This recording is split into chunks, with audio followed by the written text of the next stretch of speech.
接管长度有将近有560公里了哈。那整个在用户接管率方面哈，在99年合并的时候才8.8%。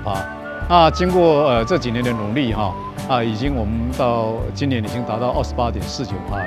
台北跟高雄它是非常早就开始做这个下水道的工程，那我们是从县市合并以后才开始努力的在做啊。那市长上任以后啊，已经投入了将近105亿元的一个经费了哈。那整个进度啊，也因为在市长的努力的催促之下，我们一年以1.5%到2%的一个进度啊，在这拼命的追赶啊。那这个工程虽然看不到，但是非常重要。为什么很重要？因为整个污水系统要是没有建立起来，我们家里的污水啊就会排放到沟渠里面，那就会产生恶臭，然后影响到环境。这里是永康永康水资源回收中心的一个用户接管啊。那我们这里今天呢总共有2个标，这2个工程加起来有将近7亿。那这2个工程完成以后呢，可以增加这个我们的一个用户接管率啊，差不多可以达到0.9%了啊，可以达到0.9%。那接管路也差不多可以增加差不多6800户左右。迄个水资源再生再利用，这做个进行。当然，时间当中社区会造成噪音啊，或者是交通安全的问题。那咱一种也克服。当然需要我到协助的，我嘛会人来，让一种再协助啊，一种来克服。还是我早讲的一句话啦，痛苦会过去，美丽会留下。你整顿好的那个地方环境会整很漂亮。掌握施政3分钟。台南进步向前冲。那通常我们的污水下水道，也就是俗称的卫生下水道工程，是先有干管工程，干管工程做好了以后，那中间在这个支管工程、分支管工程做了以后，再连接到民众的家户，叫做接管工程。现在永康这2个部分已经是到了接管工程，接管完成之后，可以增加永康的污水下水道的普及率7.8个百分点。那也可以增加整个台南市的污水下水道普及率0.93个百分点，所以说是对于地方的帮助非常大。一个现代化的城市应该要有污水下水道，才避免河川污染，避免臭味横生，避免每天水肥车在城市内到处跑。所以呢，我们特别着重这个污水下水道的工程。那现在台南污水下水道的接管率在6都里面也从2019年的第6名，现在已经变成了第4名，所以往前挺进了2名。可见我们市府团队同仁，大家都非常用心，议会也都支持。虽然这是一个地下的工程，是看不到的工程，但市民朋友肯定，议会才可能支持。未来台南市将城市更为整洁，然后这个河川减少污染，这个污水回收之后可以成为再生水，再生水的供应也会更稳定。那也希望说这个工程能够顺利，大家能够平安。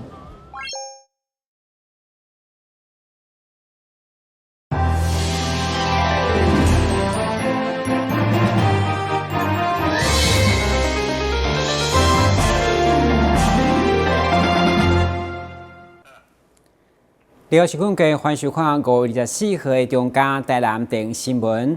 为了防止天狗热，偏偏落雨以后积水伫天狗变成自生源，议员余主清伫中日顺提出目前天狗棒的使用开始有袂歹效果。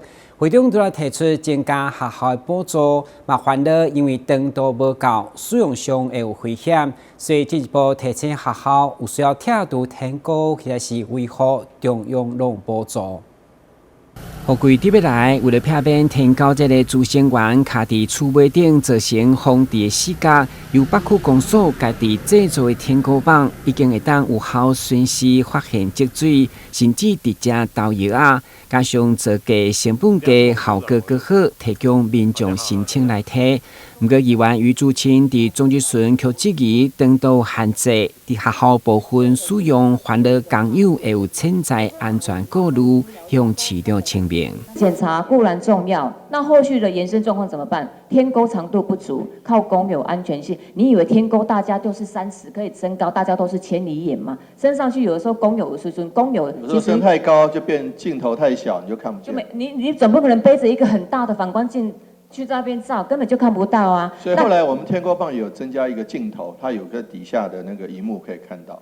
下面还有增加一个镜头，就是说天沟的有新版的就尾对了，端有一个镜头，有一个那个密录器的那样的镜头，然后它拉一个电线，我们底下有个平板。所以已经进化到2.0版了，就对了。但是还是有长度不够的问题。也是一定，因为学校的那个建筑其实都蛮高的，你说靠公有安全吗？虽然市长讲天狗棒加上科技的镜头已经不断进化，不过补助经费却只有2万，毛议员进一步要求市府考虑提高经费，甚至鼓励学校评估中央所补助的天狗拆除加维护计划。有增加2万5到5万了你。希望，因为他需要请那个高空的作业车。对啊，高空作业啊。对。来那个确保所以经费就是市学校来跟我们教育局申请，对不对？是。如果这个天沟其实它的功能，比如说它都已经阻塞或很老旧，其实根本解决之道是拆除。那所以我们已经都调查过学校需要拆除的部分，那这个部分已经在争取中央补助当中。好贵特别来啊！议员嘛呼吁，只要任何可能从天高的主相关的所在，拢袂当疏忽。但係新聞管及張素維採訪報道。議員陳碧玉總結順都認為市府開闢南科，提前處在聖誕到過年期間辦一場大型的演唱會以外，嘛認定南科迎死府有真好的環境，希望配合台灣燈會注定要刷來遮，後續會當比較曝光節來辦活動，和科技結合文化。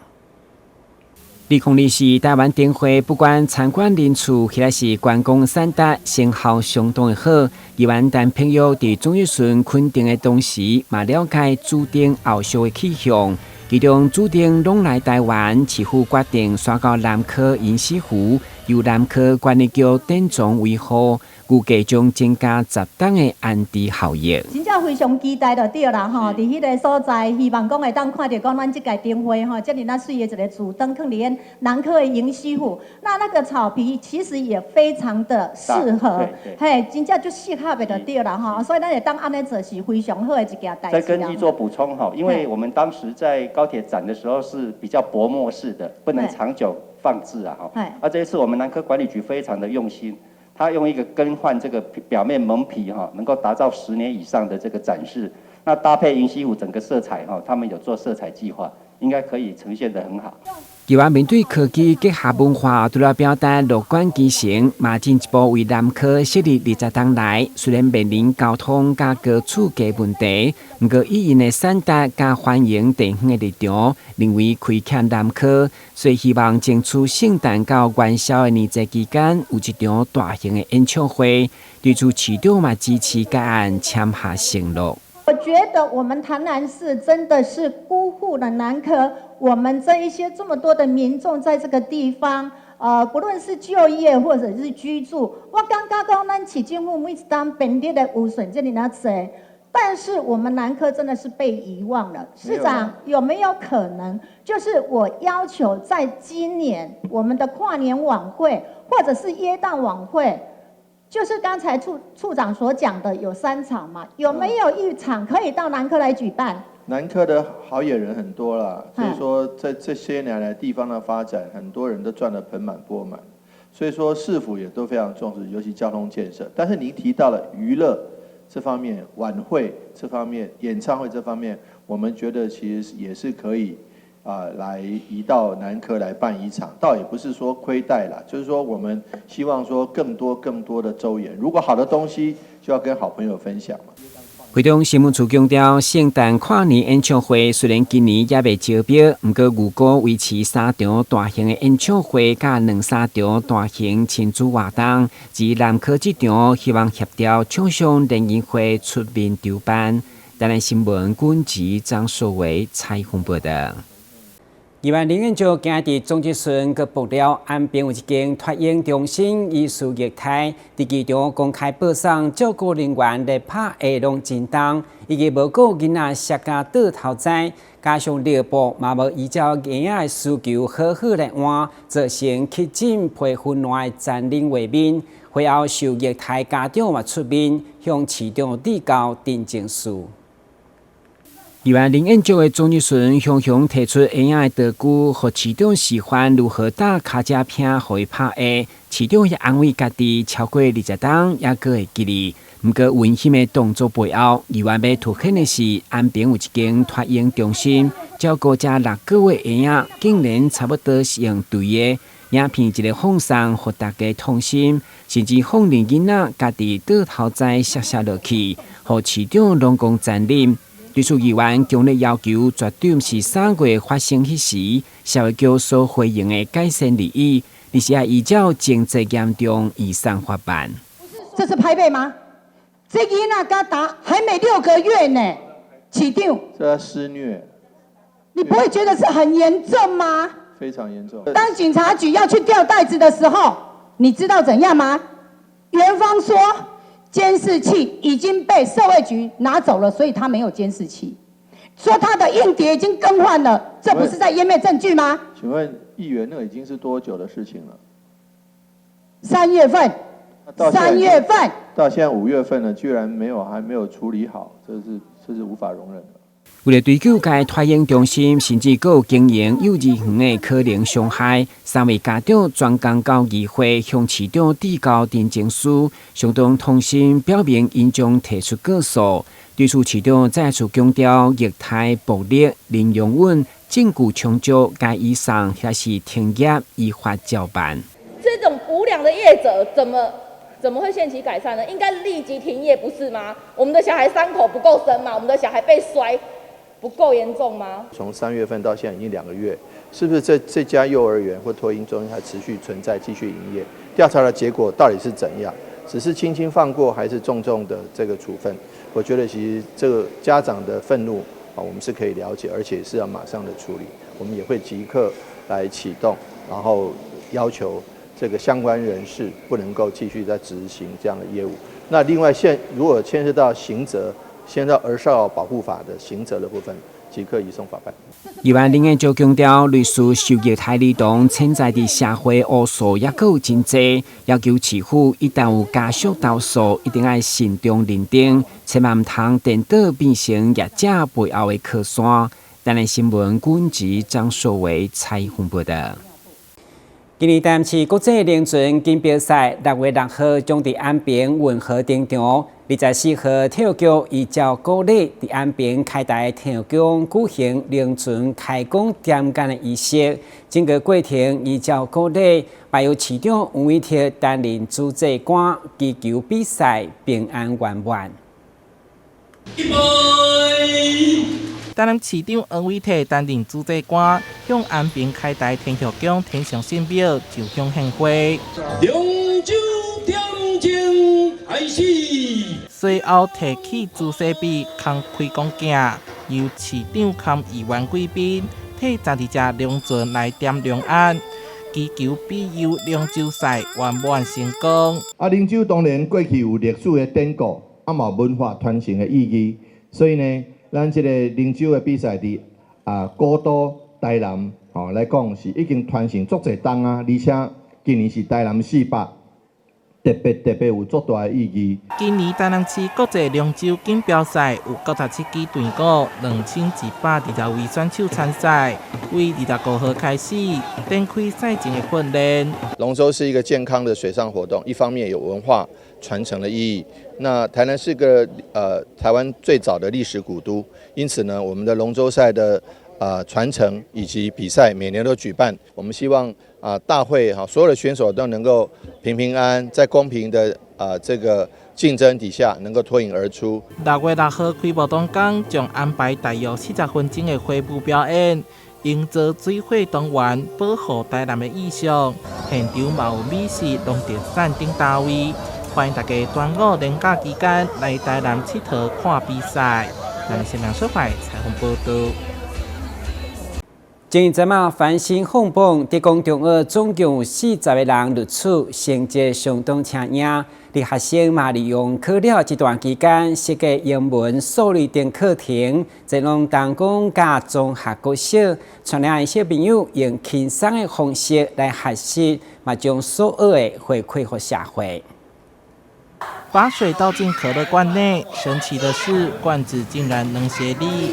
这群德光中学的高3生通过翻新后，来到东光国小教小学生来玩科学。只要装1/3的水，让那个它的支点在那个集中，然后呢，它就会平衡。我觉得这一次的那一个科学活动真的很棒啊！以后我一定还要再来参加。那我们就想到说，健卫卡牌是可以带回去的东西。那旅观协力的是我们在网络上看到这个影片，觉得很有趣。那想说这个东西也比较少见，所以带给他们一起看一看。那我们就会用一些比较活泼的方式来带动他们的情绪。或是用一些问题，或是有奖征答的方式。学生利用1个月的时间设计课程、讨论内容、制作简报、准备道具，不断思考如何让活动更流畅，和小朋友更好的互动。在小学生的一个天真活泼，又有很多的发想的思考力的时候，能够来引发他们对科学的兴趣。希望说透过这样的课程去培养学生一个就是能够去探索研究这样的一个精神。距离毕业倒数2个月，学生可以放松，却选择到国小做社区服务，实属难得。除了数理班，语资班也以电影、韩团、动漫为主题，设计英语课程，前往崇学国小带活动。透过大手牵小手的方式，将所学回馈给社会，运用学校资源，让孩子沉浸在学习的乐趣中。记者收怀台南报道。为推广媒体素养，中嘉宽平甲世新大学合作举办电影音比赛，22号正式举办颁奖典礼，总共有35件作品参赛，还想运用各种创意手法，透过影音简单趣味的特色来传达媒体素养的教育。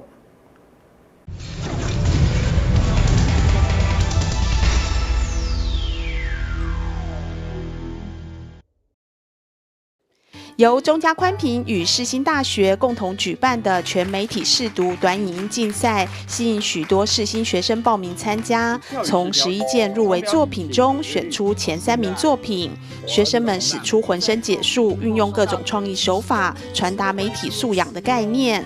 获得第1名的团队，用短剧的方式介绍假讯息特征，以及掌握媒体试读3步骤，生动有趣的内容获得评审青睐。假新闻扩散的根本是不懂得思考，亦轻信他人盲从，给你记批权，这可不是普通的批权，是批判性思考批权。因为我们想说，短影音它重点的目的是要在传达理念的同时抓住目光，所以当初在构想脚本的时候，我们是希望比较走一个搞笑风格的一个形式去走。那我们的作品内容名称叫费克纽斯大战媒体试读队长。那我们其实当初会往这个方向去想，其实这个东西看起来像是创意，但我们其实是有在用理论的分析去思考这件事情的。那就是因为我们觉得说短影音它有个很直观的事情，就是要把你要传达的复杂理念去拆分成细项。那我们那时候就想到用这个脚本去做这样。其实我们就是用很低成本的拍摄，所以我们其实很多东西就是想办法大凑出来，然后想办法去做这件事。那我觉得可能也是我们团队的一个，就是我们或许不是最专业的那群人，但我们有心这样。因为我之前也有参加过一些假新闻倡议的活动，那我会觉得说，其实有很多现在一直在推出这种跟媒体试读相关的活动，都可以多去参与。我觉得在拍摄的过程中，也可以更加深，就是这个媒体试读对现在这个时代的重要性。世新大学校长陈清和表示，世新大学深耕媒体试读教育，与中嘉宽屏持续举办讲座与推广活动。这次更首度以全媒体试读短影音竞赛的方式，透过时下流行的短影音，让媒体试读变得简单易懂。我们几年来都非常感谢我们中嘉宽屏让我们有机会来为我们的媒体试读这一块办一些活动。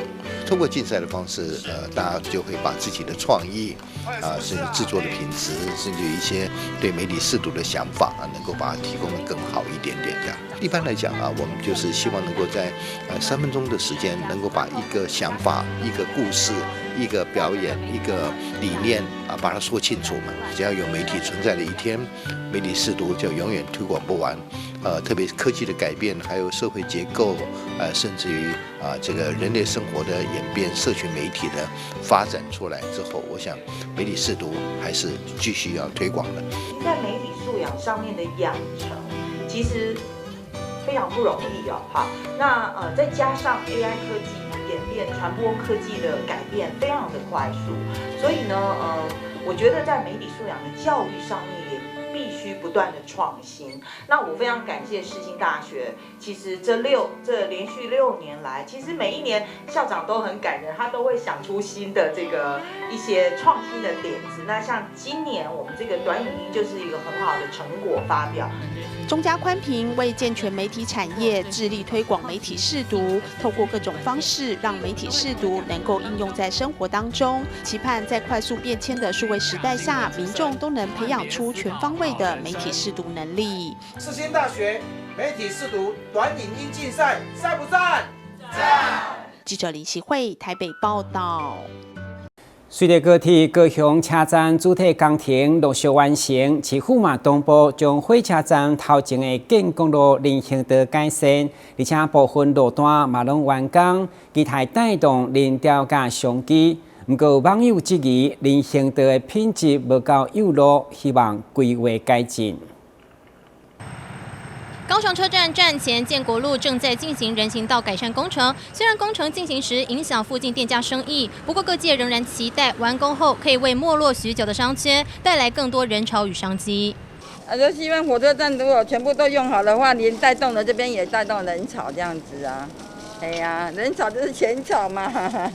随着台铁高雄车站主体工程陆续完成，高雄市公务局也为站前的人行道做了一些改善，部分路段已经大致完工，也有部分路段仍在施工。东西2段工程预计分别在5月和8月完工。我们这个工程主要是从中山路以西，从建国山路到中山一路智利路口的那个人行道改善。那现在中山到智利的部分北侧已经完成了，南侧现在在施工中。另外中山一路往东的部分，中山2路就是从中山一路到复兴一路的人行道，那现在的北侧的部分大概剩下90公尺，那南侧的部分剩下差不多200米，从忠孝一路到复兴一路。新完工的人行道看起来平坦又舒适，不过就有网友发现部分人行道工程品质不够细致，以及 PC 刷毛容易出现污渍等问题。对此，高雄市公务局听到民众的声音，也已经有规划改善。现在就是网友在反映说，我们的转角处还有一些水沟面的衔接处，它有一些缺陷。那因为现在在施工中，我们已经要求厂商立即去改善。那之后我们就会严格去督促厂商这个部分。PC 刷码比较不耐脏这个部分，我们也会加强清理后续也会宣导那个各个商家在之后也要去比较，不要去把它那些脏水污泥就是再往人行道去泼洒。建国路是高雄市重要东西向干道，透过人行道整建，期盼提供民众更安全顺畅的行走空间。因为车站周边历经长达20年施工，让商圈萧条，如今即将完工，透过各式改善，希望能为当地带来崭新面貌。记者潘志光、庄淑婷高雄报道。以上就是5月24号的中嘉台南电新闻，我是棍哥，感谢你的收看，再会。